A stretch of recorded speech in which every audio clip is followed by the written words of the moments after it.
sobre inferência bayesiana aplicada ao posicionamento estratégico de cultivares de aveia branca no sistema orgânico. Então, eu venho falar sobre aveia e eu preciso trazer, então, esse gráfico sobre a produção de grãos no Brasil, né? Então, essa produção, em 2017, ela estava situada em torno de 633 mil toneladas. Com o avanço, então, das tecnologias, através do melhoramento genético e uma demanda também pelo produto, né, pelo grão, tivemos, então, um acréscimo de 20% comparando com o ano de 2018, que já chegamos em um patamar de 795 mil toneladas. Então, de um ano para outro, um aumento de 20% é muita coisa. Seguindo, do ano 2018, seguindo a mesma tendência de crescimento de produção de grãos no Brasil, tivemos, então, um aumento de 10% na produção de grãos. E, então, em 2019, chegamos a uma produção de 879 mil toneladas, tendo um acréscimo, então, de 11% em comparação com o ano de 2020, no qual teve uma produção de grãos de 997 mil toneladas, né? Alguns dados até podem trazer em torno de 1 milhão de toneladas, né? Então, é possível perceber, então, essa tendência na produção de grãos. E um dado, então, que a gente pode fazer uma comparação é entre o ano de 2017 e o ano de 2020. Então, nós temos aí 3 anos de diferença e nós tivemos, durante esse período, um acréscimo nessa produção de grãos de 36%. Algo fantástico, algo muito grande, né? Então, o que está aliado, né? O que está aliado com esse aumento de produção de grãos, né? Principalmente no Brasil. Então, nós temos a importância da aveia, principalmente a importância agrícola, né? Dentro de um sistema de produção que, através da sua alta produção, né? Sua excelência em produção de biomassa e cobertura de solo, ela é uma ótima alternativa, para o controle de plantas invasoras, né? Então, além disso, tem todo benefício para o solo, incluído junto no sistema de produção, com uma rotação de cultura, benefícios a parte biológica, a parte física, a parte química do solo, né?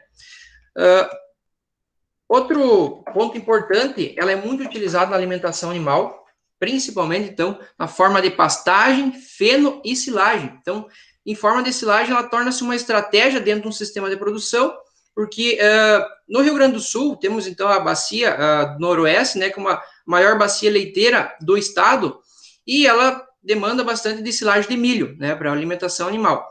Mas, se nós tivermos propriedades, agora na nossa região, foi o caso, né, na nossa região foi o caso de estresse hídrico, onde a produção de silagem de milho foi bem limitada, né, tem bastantes propriedades muito atrás de comida nessa época. Então, a aveia é uma ótima estratégia para nós produzir uma silagem no inverno com um custo muito reduzido quando comparado com o milho, né? Então, isso proporciona uma maior segurança para a propriedade rural. Então, juntando, né, todos esses benefícios para o sistema de produção, a importância para a alimentação animal, ela traz para o sistema, para a propriedade, um maior retorno econômico junto, né, com uma maior segurança. Além disso, temos sua importância social, né, que é muito comentada, né, na atualidade, principalmente em virtude de sua composição dos grãos, que ela apresenta, então, fibras tanto solúveis como insolúveis, e uma dessas fibras solúveis em água está presente a beta-glucana, que é uma fibra que tem a característica de reduzir os níveis de colesterol do sangue, né, então, a sociedade sabe disso, então, esse é o grande apreço dessa cultura perante a sociedade. Além disso, ela apresenta altos teores de proteína, que podem ter uma variação de 14% a 24% de proteína, e o amido, que está relacionado com uma energia, né, que hoje já a sociedade não quer mais alimentos muito ricos em energia, quando se busca uma alimentação saudável, ela tem, então, um amido mais baixo quando comparado com o trigo. O trigo apresenta, em torno de 75% a 80%, e a aveia fica em torno de 55% a 60%. Então, ela é utilizada através desses benefícios da sua composição, ela é utilizada na forma, então, de biscoitos, bolos, pães e muitos afins. Então, Além disso, a indústria farmacêutica descobriu nesse grão, né, nessa cultura, uma forma de produzir, então, alguns produtos, como cremes e pomadas, muito utilizados, né, para principalmente pessoas que têm alergias, né, a determinados produtos. Então, é utilizado muito a aveia nessa indústria farmacêutica. Então, dentre as dificuldades, né, que é encontrado perante os programas de melhoramento genético, são a interação entre os genótipos e os ambientes, né? Então, se nós considerarmos, então, vamos considerar especificamente a região sul, nós temos uma distinta variação de ambiente, e esse ambiente vai inferir sobre a expressão dos genótipos expressarem o seu fenótipo, né? Então, nós temos uma grande variação, e isso dificulta, né, o posicionamento desses genótipos. Então, essa compreensão da interação entre os genótipos e os ambientes, para o rendimento de grão, principalmente, ele é muito importante na recomendação adequada da aveia. Então, uma das formas que pode ser utilizada, né, para entender melhor essa interação entre os genótipos e o ambiente é o uso dos métodos biométricos, que eles visam, então, nós identificarmos e entendermos essas interações através da identificação da adaptabilidade e estabilidade dos genótipos perante, né, os ambientes estudados.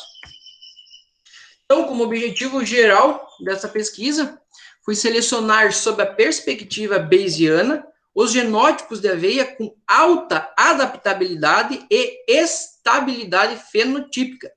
E, dentre os específicos, identificar as correlações que existem, né, entre essas características dos genótipos, evidenciar os mega-ambientes e observar, então, o comportamento dessas características dos genótipos. Então, um pouco da origem, né, da aveia, ela, segundo os relatos históricos, né, então, ela é originada tem origem, né, na região do Oriente Médio, chamada também de Ásia Menor. Nessa região, a aveia ela era considerada como uma planta invasora das espécies do trigo e da cevada, principalmente, né? À medida que o trigo e a cevada foram se dispersando para a Europa, né? Essas sementes, indiretamente, acabaram indo junto de aveia, né? Foram para a Europa. E dessa forma, as sementes de aveia foram se disseminando, se dispersando para as regiões mais favoráveis da Europa, né? Então, através da sua alta competitividade da aveia, em função, né, de ser uma espécie multicomum, ela foi conseguindo expressar de melhor forma, né, suas características, seu fenótipo, e os produtores, então, das regiões, acabaram, então, dando uma importância maior, né, vindo que aquela espécie tinha um desempenho bom nessa região, então foram acabando selecionando elas, né, dando uma maior importância, principalmente, então, utilizando a alimentação animal.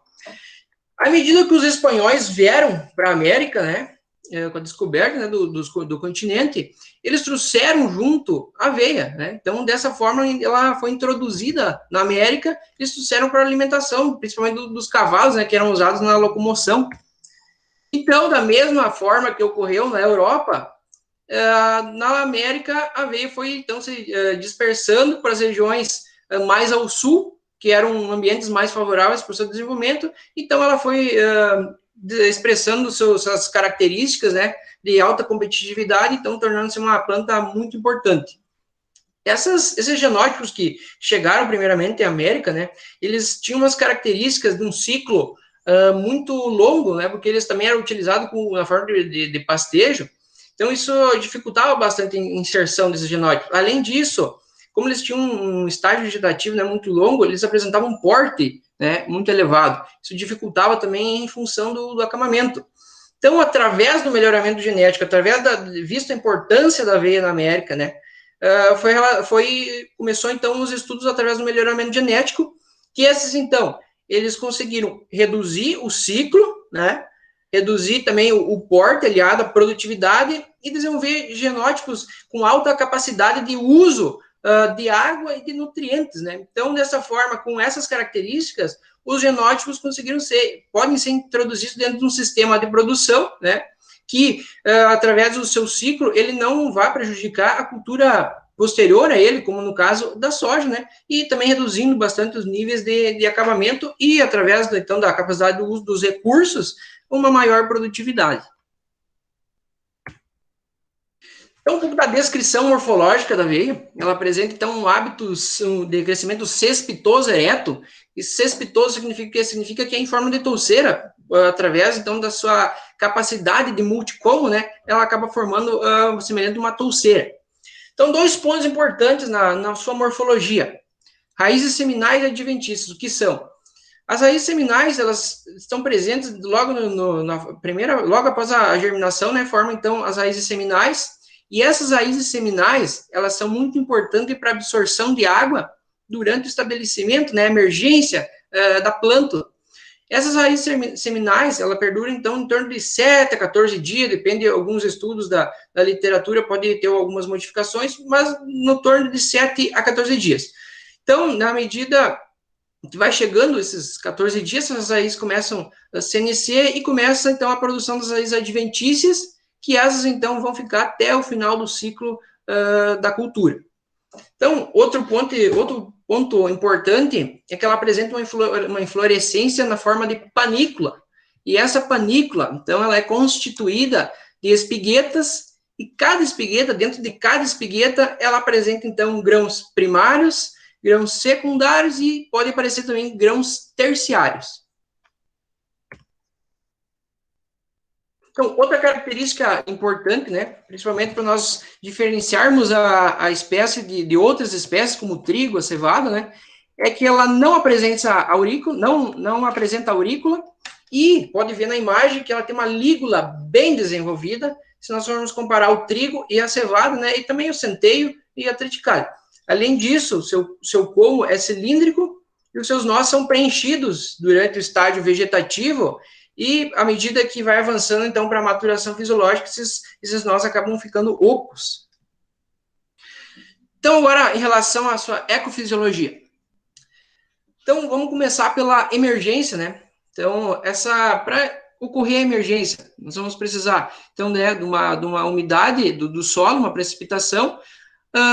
Ela tem uma temperatura base, que pode variar conforme a literatura, mas em torno de 4,5 a 6 graus. Então, temperaturas abaixo dessa temperatura basal podem, então, retardar essa emergência, né, ou paralisar a emergência. Então, temperaturas acima aí dessas temperaturas base, então, ela favorece a emergência das plantas.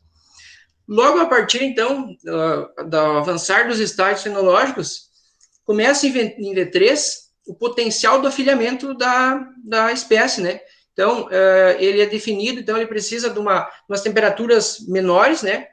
Temperaturas baixas, aliado com uma precipitação, e um ponto importante, então, que o afilhamento potencial começa a ser definido o primeiro componente de rendimento, né, da cultura da aveia, que é o número de afilhos férteis, né? Se posteriormente sua formação eles se tornarem férteis e apresentar uma panícula com espiguetas e grãos, então é o primeiro componente de rendimento.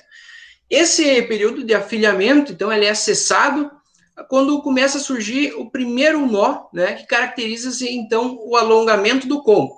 A partir de, então, após esse alongamento, começa o estágio de paniculamento, que é, então, começa a emissão da panícula, né, e a partir, então, a panícula totalmente emitida, né, começa, então, a fase de florescimento, fertilização, que ela é caracterizado pelo momento exato em que o grão de pólen fecunda o óvulo, né? Então, a partir de então, começa a formação dos grãos até a sua maturidade.